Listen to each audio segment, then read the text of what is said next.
know how that works. Uh-huh. Well, think about it a little more. And actually, I wouldn't mind if she continued to wonder how she had managed to do that. Because it is a puzzle, isn't it? I'm not even sure what you asked.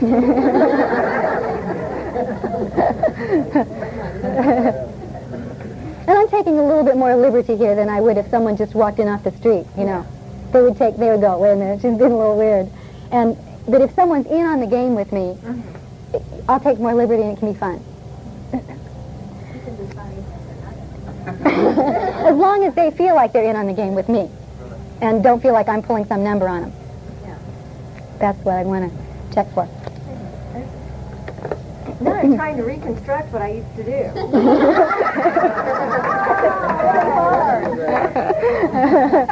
And she's gesturing, those of you who've had submodalities where most people have their past timelines.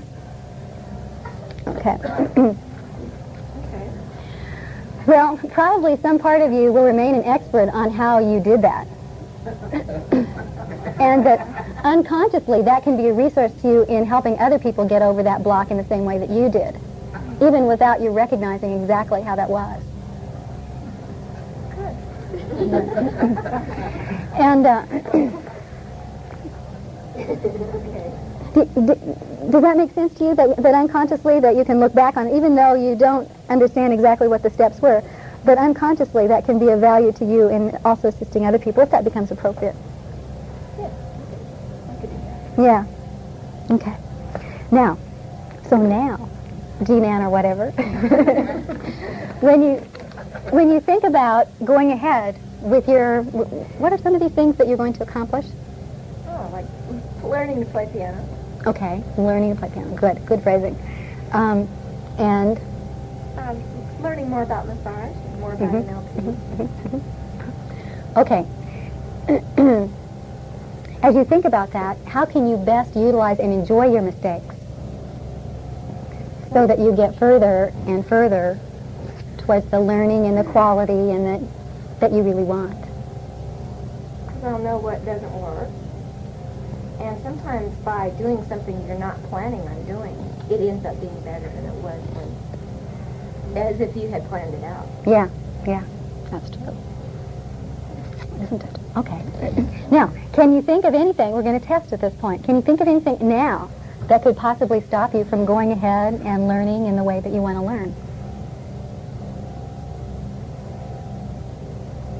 The only thing that comes to mind is poor lighting. Well, I'm afraid I'm not a very good resource for you there. An electrician, maybe? I don't know why that came up.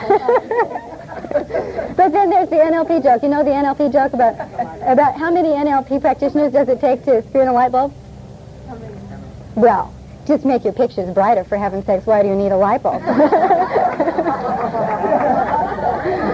I stole that from Robert Dilk. That was his joke. So, okay. Well, enjoy. Thank you very much. Yes. To emphasizing, she did it first, actually. I just followed her. To emphasizing the learning more at the end, as opposed to the accomplishment, which she was emphasizing more at the beginning. Weren't you? Yes, I was. Yeah. Okay, you want to see another one? Yeah. Hear another one? Play another one? Tell me again, what is it that you want? I want to be a more effective communicator with my daughter. Okay, with my daughter. What do you need to be able to do that? I need to slow down my angry responsiveness.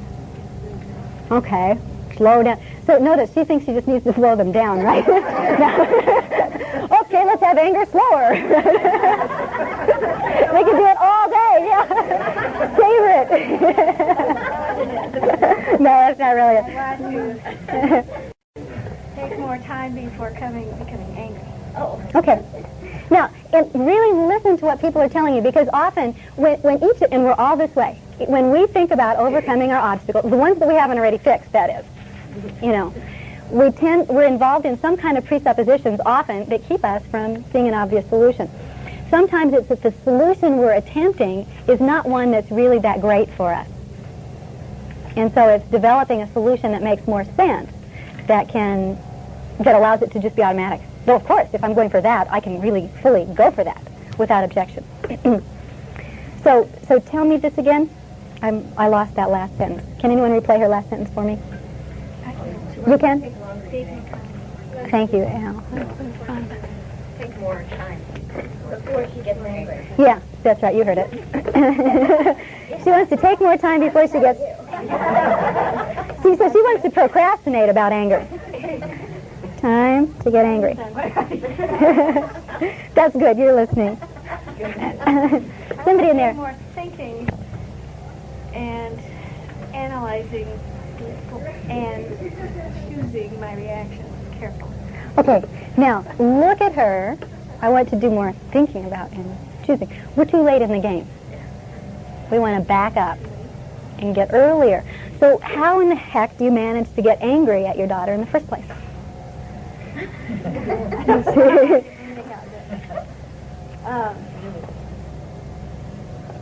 How do I manage? Yeah, how do you do that? Let's find out when you do it first. What does she do that Well, to me, it's that you go into operatic numbers about? Can always stick it on the stage, right? it feels like to me that she starts pushing me. No, so In areas I've already calmly discussed. like that. Yes, So she gets physical with you. not touching, no. Okay. So she does this with words. With words. Okay. Pushy words. So it feels like she gets pushy with me. Go ahead. In areas that That I've already calmly discussed with her. Calmly and discussed with had a mature interaction with her, you had a mature interaction. explaining Okay. my point of view. And what it's like,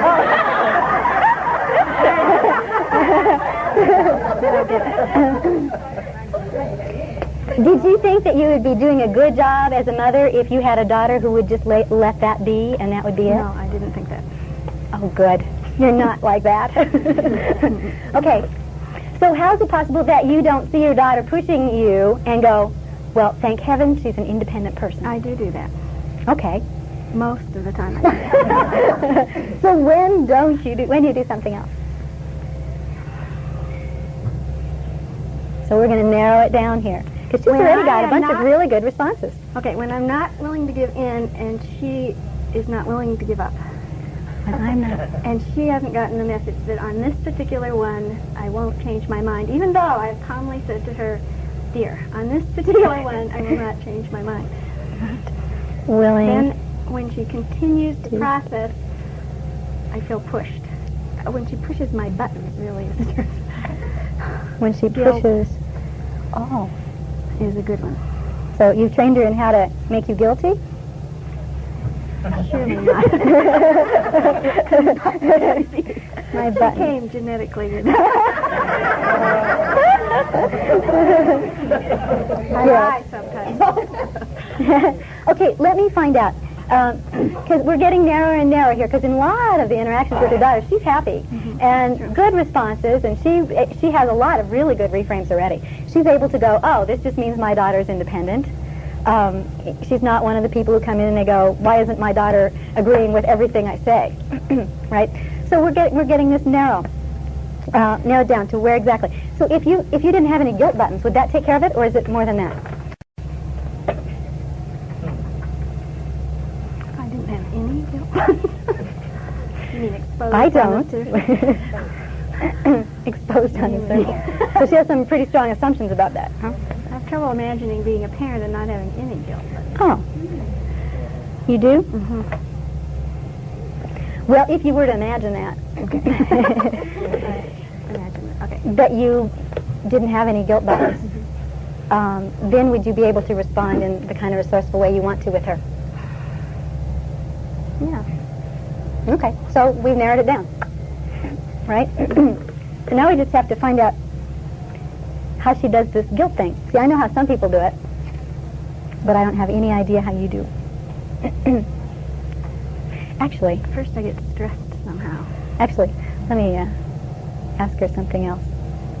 Will this be fair? It will be fair or it won't work.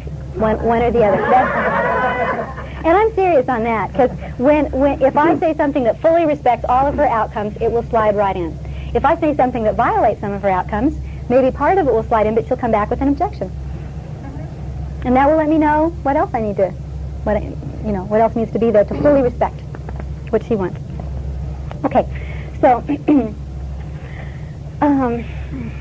have you ever thought about how you ought to feel more guilty about being guilty so often over those things? I've asked my clients to do that, but haven't asked myself ever to do that. Well, doing so now. Yeah, you really. Doing so now. No, that's a new idea to me.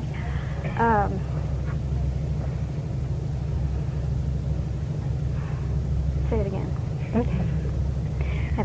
So maybe she's trying to get, I don't know if she's even trying to get, we've been thinking about getting rid of guilt. Maybe she just needs more, but it's just misapplied. I think maybe what you could really feel guilty about is having a guilt response every time your daughter pushes you when you think it's unwarranted.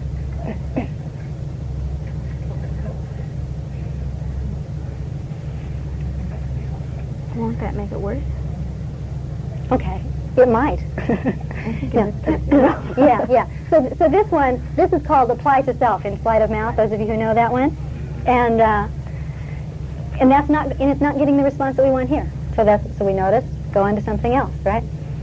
So now, what are the interesting things? Does she ever feel guilty about her responses? Oh yeah. Do you like that or not? Okay.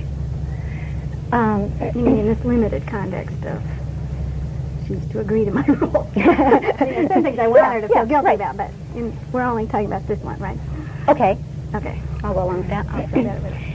Now, what does guilt do for you in that situation? Well, I certainly do I have to say this. Yeah, you whisper. Okay, I feel guilty. I get angry. I get louder. I gain a lot of power in the situation. Pretty soon she does agree. Okay. And you're right, it is a little operatic, and if there are more efficient ways to be operatic. Like what if you were just to be operatic and have have the access to your power without going through all the trouble to feel pushed and guilt and all that other stuff? If that's what's really important. So this is one of those things where it's kind of like she's going, well, what's value here?